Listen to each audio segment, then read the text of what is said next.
வணக்கம். இன்னைக்கு நாம ஸ்ட்ரீம்லெட்ல மேலும் சில முக்கியமான தகவல்களை பத்தி பார்ப்போம். இப்போ முதலாவதாக சீக்ரெட்ஸ் பத்தி பார்ப்போம். இந்த சீக்ரெட்ஸ் அப்படிங்கிறது பொதுவாக அந்த கான்ஃபிடென்ஷியல் இன்ஃபர்மேஷனை நம்ம வச்சுக்கிறதுக்கு உதவியா இருக்கும். இப்போ உதாரணத்துக்கு ஒரு ஏபிஐ கீ நீங்க வச்சிருக்கணும். இல்லை ஒரு டேட்டாபேஸோட யூசர் நேம், பாஸ்வேர்ட் இந்த மாதிரியான கான்ஃபிடென்ஷியல் இன்ஃபர்மேஷனை நீங்க இந்த சீக்ரெட்ஸில் வச்சுக்கலாம். இதுக்கு டாட் ஸ்ட்ரீம்லெட் நம்ம ஏற்கனவே ஒரு ஃபோல்டர் க்ரியேட் பண்ணியிருப்போம். அந்த டாட் ஸ்ட்ரீம்லெட் ஃபோல்டருக்குள்ளே நீங்கள் secrets.toml அப்படின்னு ஒரு ஃபைல் க்ரியேட் பண்ணணும். அந்த ஃபைலுக்குள்ளே உங்களுக்கு தேவையான கீஸை வச்சுக்கலாம். சரி, அதை எப்படி பண்ணுறது அப்படிங்கிறத இப்போ நம்ம பார்ப்போம். இப்போ இந்த ஃபைலை க்ரியேட் பண்ணுவோம். இப்போ டாட் ஸ்ட்ரீம்லெட்டுக்குள்ளே secrets.toml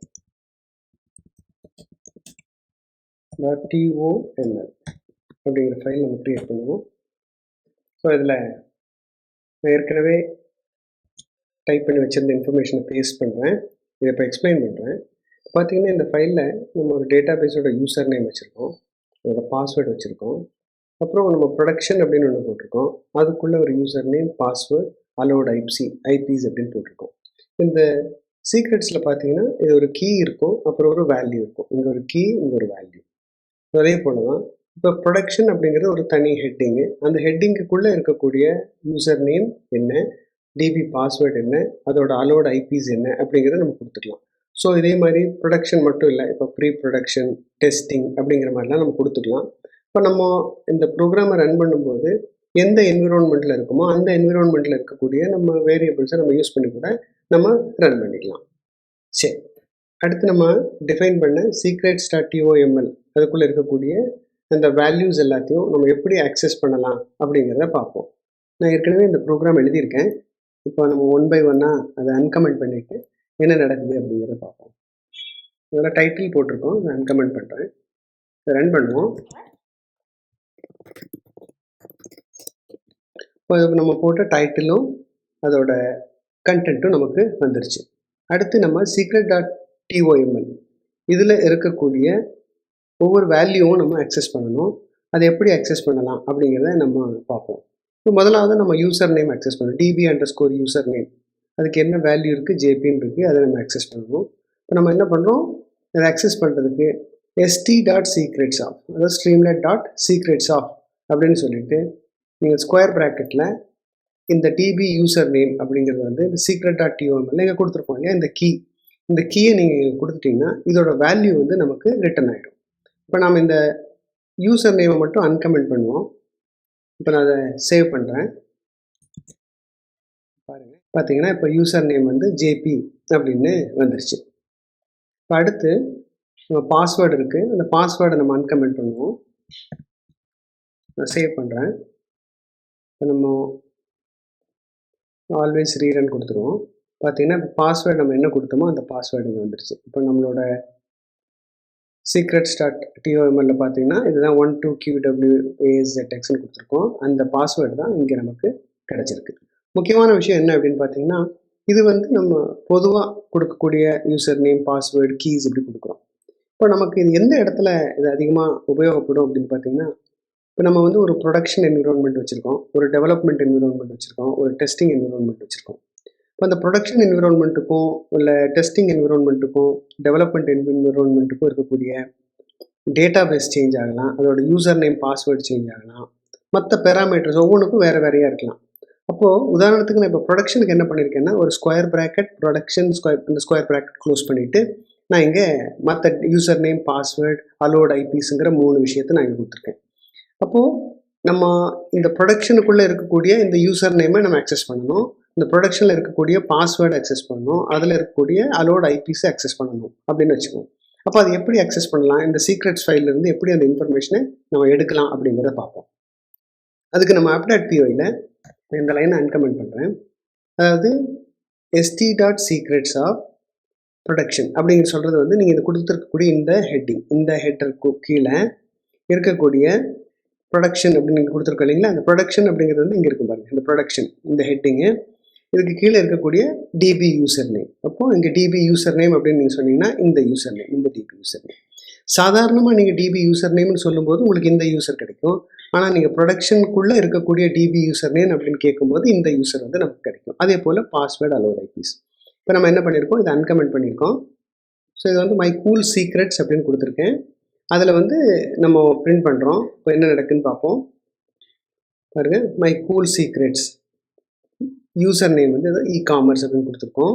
அதுதான் வந்திருக்கு. இப்போ நமக்கு இங்கே பார்த்தீங்கன்னா உங்களுக்கு வந்து இ-காமர்ஸுங்கிறது யூசர் நேம். இப்போ அடுத்து பாஸ்வேர்டை பிரிண்ட் பண்ணுவோம். அதுக்கு அடுத்த லைனை நம்ம அன்கமெண்ட் பண்ணுவோம். இப்போ இதில் வந்து ப்ரொடக்ஷன் ஆஃப் பாஸ்வேர்டு, அதே மாதிரி அலோட் ஐபிஸ். இப்போ பார்த்தீங்கன்னா இப்போ இந்த ஐபிஸ் அலோட் ஐபிஸில் வந்து நான் ஒரு லிஸ்ட்டாக கொடுத்துருக்குறேன். இப்போ இது எப்படி வருது அப்படிங்கிறத நம்ம பார்ப்போம். ஸோ பாருங்கள், இங்கே நம்மளோட யூசர் நேம் வந்துருச்சு, அந்த ப்ரொடக்ஷனில் இருக்கக்கூடிய பாஸ்வேர்டு வந்துருச்சு, அதுக்குள்ளே கொடுத்துருக்கிற அலோட் ஐபிஸ் அப்படின்னு சொல்கிறக்கூடிய அந்த ஐபிஸ் வந்து ஒரு லிஸ்ட்டு. அது நமக்கு அந்த லிஸ்ட் அப்படியே வந்து நமக்கு இங்கே வந்துடும். ஸோ இப்படி நம்ம சீக்ரெட்ஸ்குள்ளே இருக்கக்கூடிய இன்ஃபர்மேஷன்ஸை எடுத்துகிட்டு நம்ம ஒரு உதாரணத்துக்கு ஒரு டிரைவர் இருக்குது, அந்த டிரைவர் வந்து லோக்கல் அப்பாயிண்ட் பண்ணணுமா, இல்லை ப்ரொடக்ஷன் அப்பாயிண்ட் பண்ணணுமா, இல்லை டெஸ்டிங் அப்பாயிண்ட் பண்ணணுமா அப்படிங்கிறதுக்கு அந்த வேல்யூஸை வந்து நம்ம சப்ஸ்டிடியூட் பண்ணிக்கலாம். இப்போ பார்த்தீங்கன்னா இந்த இடத்துல வந்து st.secrets of production of DB user name அப்படின்னு சொன்னீங்கன்னா அந்த ப்ரொடக்ஷனுக்குள்ளே இருக்கக்கூடிய டிபி யூசர் நேம் எடுத்துக்க அப்படின்னு அர்த்தம். இது ஒரு வேரியபிளில் ஸ்டோர் பண்ணிவிட்டு அந்த அதோட டிரைவரில் நம்ம வந்து சப்ஸ்டிடியூட் பண்ணிக்கலாம்.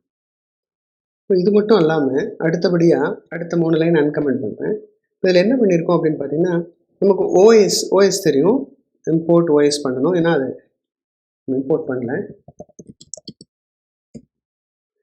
ஸோ ஆப்ரேட்டிங் சிஸ்டத்தோட என்விரான்மெண்ட் இதெல்லாம் பைத்தன் உங்களுக்கு தெரிஞ்சிருக்கும்னு நினைக்கிறேன். os.environment of DB user name.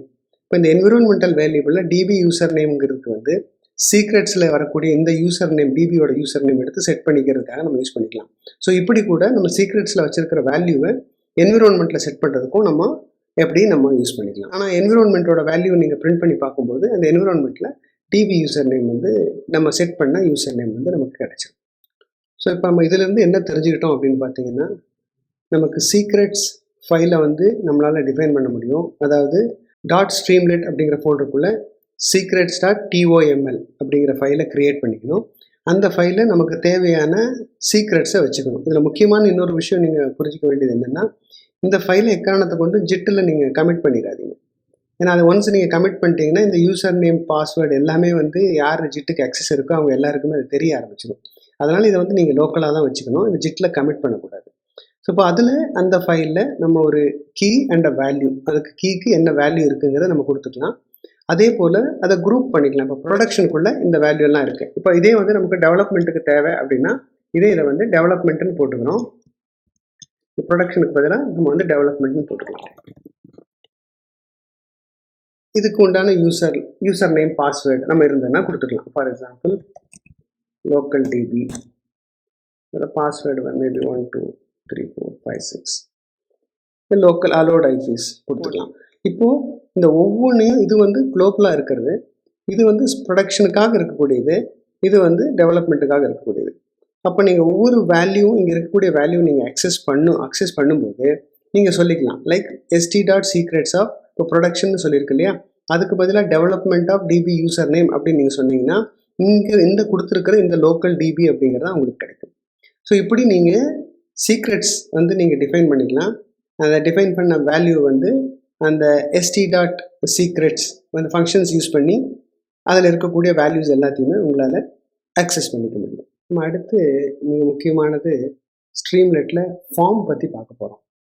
இப்போ இது வரைக்கும் நம்ம என்ன பண்ணியிருந்தோம்னு பார்த்தீங்கன்னா ஒரு சிங்கிள் விட்ஜெட் நம்ம க்ரியேட் பண்ணுறோம். இப்போ க்ரியேட் பண்ணிவிட்டு அதில் வேல்யூ கொடுக்குறோம், அந்த வேல்யூவை அக்சஸ் பண்ணுறோம். ஸோ அப்படி பண்ணும்போது ஒவ்வொரு சிங்கிள் விட்ஜெட்டையும் நீங்கள் அக்சஸ் பண்ணும்போது இந்த கம்ப்ளீட்டாக வந்து ஸ்ட்ரீம்லைட் வந்து ரீரன் ஆகும். இப்போது நம்ம அதுக்கு தான் இப்போ நம்ம ஒரு பேட்ச் அப்படின்னு சொல்லுவாங்க, அதாவது ஒரு குரூப் ஆஃப் எலமெண்ட்ஸ்னு வச்சுங்களேன், அது எல்லாத்தையுமே ஒன்றா எழுதிட்டு அதுக்கு நம்ம ஒரு சப்மிட் பட்டனை கொடுத்துருவோம். அப்போ எப்போல்லாம் சப்மிட் பட்டன் நமக்கு வந்து ப்ரெஸ் ஆகுதோ அப்போ தான் வந்து அது ரீரன் ஆகும்.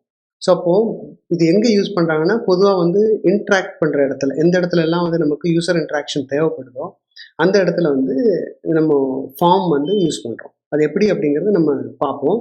இப்போ நமக்கு பார்த்தோம் ஃபார்ம் அப்படிங்கிறது வந்து அது ஒரு கண்டெய்னர், அது வந்து விஷுவலாக நிறைய எலிமெண்ட்ஸை வந்து குரூப் பண்ணியிருக்கோம், ஒன்றா குரூப் பண்ணியிருக்கோம்.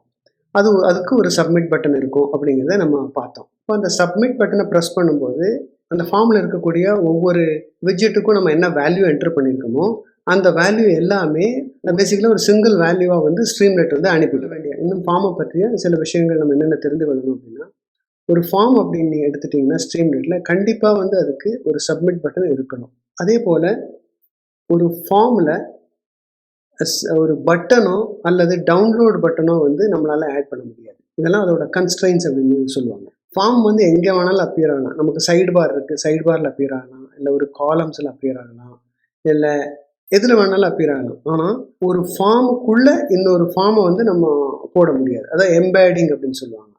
அப்படி நம்ம எம்பேட் பண்ண முடியாது. ஸோ இதுதான் இதோட கன்ஸ்ட்ரைன்ஸ் அப்படின்னு சொல்லுது. இப்போ ஃபார்ம் பற்றின ஒரு தியரி நம்ம பார்த்தோம். அடுத்து நம்ம ஃபார்ம் எப்படி கிரியேட் பண்ணலாம் அப்படிங்கிறத ப்ரோக்ராமேட்டிக்கலாக நம்ம பார்க்க போகிறோம். நம்ம ஃபார்ம் ஆப்ஜெக்டுக்குள்ளே எலமெண்ட்ஸ் எல்லாம் ஆட் பண்ணும்போது வித் வித் அப்படிங்கிற நோட்டேஷனை யூஸ் பண்ணி தான் அதுக்குள்ளே ஆட் பண்ணணும். நம்ம ஃபார்ம் ஆப்ஜெக்டையும் நம்ம யூஸ் பண்ணி ஆட் பண்ணலாம். பட் நான் இந்த உதாரணத்தில் வந்து வித் அப்படிங்கிற நோட்டேஷன் யூஸ் பண்ணி தான் நான் இதில் ஆட் பண்ண போகிறேன். சரி, டைம் சேவ் பண்ணுறதுக்காக நான் ஏற்கனவே இந்த ப்ரோக்ராம் எழுதியிருக்கேன். இதில் முதல்ல வந்து இதோட டைட்டில், ஹெட்டர், சப் ஹெட்டர் இதை மட்டும் ஜஸ்ட்டு பிரிண்ட் பண்ணுறேன். சேவ் பண்ணிக்கிறேன். இப்போ நம்ம கொடுத்த டைட்டிலும் அந்த மை டீ மேக்கர் அப்படின்னு கொடுத்துருக்கிற அந்த ஹெட்டிங் டைட்டில் எல்லாமே வந்து நமக்கு வந்துருச்சு. இப்போது நான் ஏற்கனவே சொன்னது போல் நம்ம வந்து வித் அப்படிங்கிற நோட்டேஷன் யூஸ் பண்ணி தான் நம்ம பண்ண போகிறோம். இப்போ உதாரணத்துக்கு நான் இந்த 2 லைனை வந்து நான் அன்கமெண்ட் பண்ணுறேன். ஸோ இந்த ஃபார்முக்கு ஒரு நேம் கொடுத்துருக்கேன், மை ஃபார்ம் அப்படின்னு கொடுத்துருக்கேன். அதில் ஒரு sub header order your tea அப்படின்னு சொல்லி கொடுத்துருக்கேன். ஸோ இதை நான் சேவ் பண்ணுறேன். இப்போ என்ன இருக்குன்னு பார்ப்போம். பாருங்கள், இப்போது ஆர்டர் யுவர் டீ வந்துருச்சு. என்ன சொல்லுது, ஒரு ஃபார்முக்கு கண்டிப்பாக வந்து சப்மிட் பட்டன் இருக்கணும்னு நான் சொல்லியிருந்தேன். அது சப்மிட் பட்டன் இல்லாதனால மிஸ்ஸிங் சப்மிட் பட்டன் அப்படின்னு சொல்லி அந்த எரர் இங்கேயே வந்து நமக்கு காமிச்சிருது. சரி, இப்போ அடுத்தபடியாக நம்ம என்ன பண்ணுவோம், விட்ஜெட்ஸ் நம்ம ஆட் பண்ணுவோம். இப்போ நம்ம எந்த விட்ஜெட் வேணாலும் ஆட் பண்ணிக்கலாம். இப்போ இன்புட் விட்ஜெட் நம்ம பார்த்துருந்தோம். அதாவது ஃபைல் அப்லோட் விட்ஜெட்டோ ஒரு பட்டனோ மட்டும்தான் ஒரு ஃபார்முக்குள்ளே ஆட் பண்ண முடியாது. மற்ற எல்லா விட்ஜெட்டையும் வந்து நம்மளால் ஆட் பண்ணிக்க முடியும் அப்படின்னு நம்ம பார்த்துருந்தோம். ஸோ நான் இங்கே ஒரு சில விட்ஜெட்ஸ் ஆட் பண்ணியிருக்கேன். அதை அன்கமெண்ட் பண்ணுறேன். ஸோ நான் இங்கே பண்ணியிருக்கிறது என்னென்னு பார்த்தீங்கன்னா, ஒரு செலக்ட் பாக்ஸ். அதில் வந்து ஒரு நம்ம ஒரு டீ ஆர்டர் பண்ணும்போது என்னென்னலாம் நம்ம கொடுப்போம் அப்படிங்கிற மாதிரி, அந்த டீ எங்கேருந்து வருது, என்ன டைப் ஆஃப் டீ, அதை எப்படி சர்வ் பண்ணணும், அதில் மில்க் எவ்வளவு ஆட் பண்ணணும் அப்படிங்கிறது ஒரு ஸ்லைடரு, அப்புறம் அதோட அவங்க வந்து ஓன் கப் வந்து கொண்டாந்துருக்காங்களா இல்லையா அப்படிங்கிற மாதிரி ஒரு சிம்பிள் எக்ஸாம்பிள் இதில் கொடுத்துருக்கேன். இதில் நிறைய இன்புட் விட்ஜெட்ஸும் ஒரு ஸ்லைடரும் நான் யூஸ் பண்ணியிருக்கிறேன். இப்போ நம்ம பார்த்தோம், எல்லா ஃபார்முமே கண்டிப்பாக ஒரு சப்மிட் பட்டன் இருக்கணும் அப்படின்னு சொல்லி, அதுக்கு அந்த சப்மிட் பட்டனையும் நான் எனேபிள் பண்ணிடுறேன். ஸோ அது ஃபார்ம் _submit_ பட்டன் அப்படின்னு சொல்லிட்டு அதுக்கு அந்த பட்டனுக்கு என்ன பேர் வேணுமோ அந்த பேரை கொடுத்துக்கணும். இது வந்து அதில் வரக்கூடிய லேபிள், அந்த கேப்ஷன் சொல்லுவாங்க, அந்த பட்டனில் வரக்கூடிய கேப்ஷன் நம்ம கொடுத்துக்கலாம். ஸோ இதெல்லாம் வந்து நம்ம ஏற்கனவே பார்த்துருக்கோம். செக் பாக்ஸோ, செலக்ட் பாக்ஸோ, இல்லை ஸ்லைடரோ, இதெல்லாம் ஏற்கனவே நம்ம இந்த உதாரணங்களை பார்த்துருக்கோம். அதனால் உங்களுக்கு எளிமையாக புரியும்னு நான் நினைக்கிறேன். இப்போ நான் இதை சேவ் பண்ணுறேன்.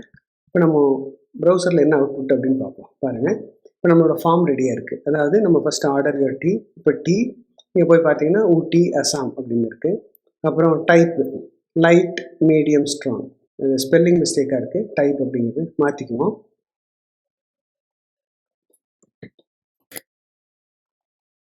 ஸோ இப்போ டைப் இதில் வந்து நீங்கள் light, medium, strong, medium tea வேணும். சர்விங் ஹாட்டாக இல்லை ஐஸ்டாக இல்லை நம்ம சொல்லிக்கலாம். ஸோ நான் இப்போ வந்து ஹாட் டீ அப்படின்னு சொல்கிறோம். மில்கோட இன்டென்சிட்டி நம்ம ஸ்லைடர் போட்டிருக்கிறதுனால நம்ம லோ இல்லை ஹை இல்லை மீடியம் அந்த மாதிரி நம்ம வச்சுக்கலாம். நான் மீடியமான இன்டென்சிட்டி நான் என்னோடய ஓன் கப்பை கொண்டு வந்திருக்கேன் அப்படின்னு சொல்லிட்டு நம்ம இப்போ சப்மிட் பண்ணிக்கலாம். ஸோ இப்போ இந்த ஃபார்மை சப்மிட் பண்ணும்போது இங்கே நம்ம கொடுத்த ஒவ்வொரு வேல்யூ எல்லாமே வந்து அந்த குரூப்பாக ஒரு வேல்யூவாக நமக்கு கிடைக்கும். அந்த வேல்யூ வந்து நம்ம இப்போ கீழே பிரிண்ட் பண்ணி பார்ப்போம். ஸோ அந்த வேல்யூவை பிரிண்ட் பண்ணுறதுக்கு அதுக்கு உண்டான கோடை இப்போ அன்கமெண்ட் பண்ணுறேன். இந்த வேல்யூவை பிரிண்ட் பண்ணுறதுக்கு உண்டான கோடை இப்போ நான் அன்கமெண்ட் பண்ணியிருக்கேன். இந்த பாருங்கள், இந்த சப்மிட்டட், அதாவது இந்த ஃபார்ம் சப்மிட் பட்டன் இருக்கு இல்லைங்களா, இதோட வேல்யூ, இதோட ரிசல்ட்டை வந்து நம்ம சப்மிட்டட் அப்படிங்கிற ஒரு வேரியபிளில் ஸ்டோர் பண்ணுறேன். அந்த வேரியபிள் ஏதாவது வேல்யூ இருந்ததுன்னா, இஃப் சப்மிட்டட் அப்படின்னு இருந்ததுன்னா ஒரு மார்க் டவுனை யூஸ் பண்ணி நம்ம அப்படியே அங்கே இருக்கக்கூடிய வேல்யூஸ் நம்ம என்னென்னலாம் அங்கே வந்து கொடுத்துருக்கோமோ அந்த வேல்யூ வந்து இங்கே பிரிண்ட் பண்ணுறேன். இல்லைன்னா பிளேஸ் யுவர் ஆர்டர் அப்படின்னு நான் சொல்கிற மாதிரி போட்டிருக்கேன். இப்போ இதை நம்ம சேவ் பண்ணுவோம். இப்போ நம்ம இனிஷியலாக வந்து அந்த சப்மிட் ஆர்டர் அப்படின்னு சொல்லி இருக்குது, நமக்கு பிளேஸ் யுவர் ஆர்டர்னு இருக்குது. இப்போ நம்ம வந்து வேல்யூஸ் கொடுக்கலாம். ஃபார் எக்ஸாம்பிள் எனக்கு வந்து அசாம் டிவி தேவை, அசாம் டீ நான் சூஸ் பண்ணுறேன். முதல்ல வந்து அசாம் டீயை சூஸ் பண்ணுறேன். அப்புறம் அதை வந்து மீடியம் அப்படின்னு சூஸ் பண்ணுறேன். சர்விங் ஹாட்னு சூஸ் பண்ணுறேன். மில்க் வந்து எனக்கு மீடியமாக வேணும். நான் என்னோடய ஓன் கப் கொண்டாந்துருக்கேன்னு சொல்கிறேன். இப்போ நான் சப்மிட் பண்ணுறேன். பாருங்கள், இப்போ you have order tea from Assam, type medium, serving type hot, milk medium, bring own cup is true. So அப்போது நம்ம ஒரு ஃபார்மை எப்படி டிஃபைன் பண்ணலாம், அந்த ஃபார்முக்குள்ளே எப்படி நம்ம விஜெட்ஸ் நம்ம டிஃபைன் பண்ணணும், அதுக்கு எப்படி ஒரு சப்மிட் பட்டன் கொடுக்கணும். அந்த சப்மிட் பட்டனை ப்ரெஸ் பண்ணும்போது நமக்கு எல்லாம் அந்த வேல்யூஸ் எல்லாமே நமக்கு கிடைக்கும். எப்படி பார்த்தீங்கன்னா டீ ஃப்ரம் அப்படின்னு சொல்கிறோம். உதாரணத்துக்கு பார்த்தீங்கன்னா இங்கே tea from is equal to இதில் கொடுத்துருக்கு. இந்த செலக்ட் பாக்ஸில் நீங்கள் என்ன சூஸ் பண்ணுறீங்களோ அது டீ ஃப்ரம்க்கு அசைன் ஆகிக்கும். அதே போல் டீ டைப்புக்கு வந்து இந்த செலக்ட் பாக்ஸில் நீங்கள் என்ன சூஸ் பண்ணுறீங்களோ அது வந்து இந்த டீ டைப்புங்கிற வேரியபிளுக்கு அசைன் ஆகிக்கும். இன்னும் ஒரு குரூப் ஆஃப் அந்த வேரியபிள்ஸ் எல்லாத்தையுமே நீங்கள் இங்கே அக்சஸ் பண்ணுறோம். ஸோ அதனால் நேரடியாக நீங்கள் இந்த வேல்யூஸ் எல்லாம் அக்சஸ் பண்ணிக்க முடியும். ஸோ அதுதான் நம்ம இங்கே பண்ணுறோம். அந்த வேல்யூஸ் அக்சஸ் பண்ணி மார்க் டவுன் யூஸ் பண்ணி நம்ம அதை வந்து பிரிண்ட் பண்ணுறோம். சரி, இப்போ ஒரு ஃபார்ம் எப்படி யூஸ் பண்ணுறது அப்படிங்கிறது வந்து உங்களுக்கு புரிஞ்சிருக்கும்னு நினைக்கிறேன். இது மிகவும் முக்கியமான ஒரு டாப்பிக்கு. ஏன்னா நம்ம வரக்கூடிய வகுப்புகளில் நிறைய ஃபார்ம்ஸ் யூஸ் பண்ணி யூசர்கிட்ட இருந்து இன்புட் வாங்கி அந்த இன்புட்டை வந்து பல விதமாக நம்ம ப்ராசஸ் பண்ணி பல அவுட்புட்லாம் நம்ம அதிலிருந்து எடுக்க போகிறோம். அதனால் இந்த செஷனை நல்லபடியாக புரிஞ்சுக்குங்க. இந்த வகுப்பில் நம்ம ஸ்ட்ரீம்லெட்டோட சீக்ரெட்ஸ் பற்றியும் ஃபார்ம்ஸ் பற்றியும் அதோட ஒரு அடிப்படை நம்ம வந்து புரிஞ்சுருக்கிறோம். இன்னும் வரக்கூடிய வகுப்புகளில் வந்து இன்னும் இதோட டீட்டெயில்டான ஒரு டீப் டைவ் அப்படின்னு சொல்லலாம், அதை வந்து நம்ம பார்க்க இருக்கிறோம். ஸோ இதில் ஏதாவது உங்களுக்கு சந்தேகங்கள் எல்லாம் இருந்ததுன்னா நீங்கள் இந்த கமெண்ட்டில் வந்து நீங்கள் எழுதுங்க. ஸோ முடிந்த அளவுக்கு அந்த சந்தேகங்களை வந்து தெளிவுபடுத்த முயற்சி செய்கிறேன். நம்ம சேனலை வந்து சப்ஸ்கிரைப் பண்ணிக்கோங்க. ஏன்னா அடுத்து போடக்கூடிய வீடியோ உங்களுக்கு ஒரு நோட்டிஃபிகேஷனாக வரும். அடுத்து யாரெல்லாம் வந்து படிக்கணும் அப்படிங்கிற ஒரு விருப்பம் இருக்கோ அவங்களுக்கு இதை வந்து நீங்கள் ஷேர் பண்ணுங்கள். உங்களுக்கு இந்த வீடியோ பிடிச்சிருந்தது அப்படின்னா இதில் ஒரு லைக் பண்ணுங்கள். நன்றி. மீண்டும் அடுத்த வாரம் சந்திப்போம்.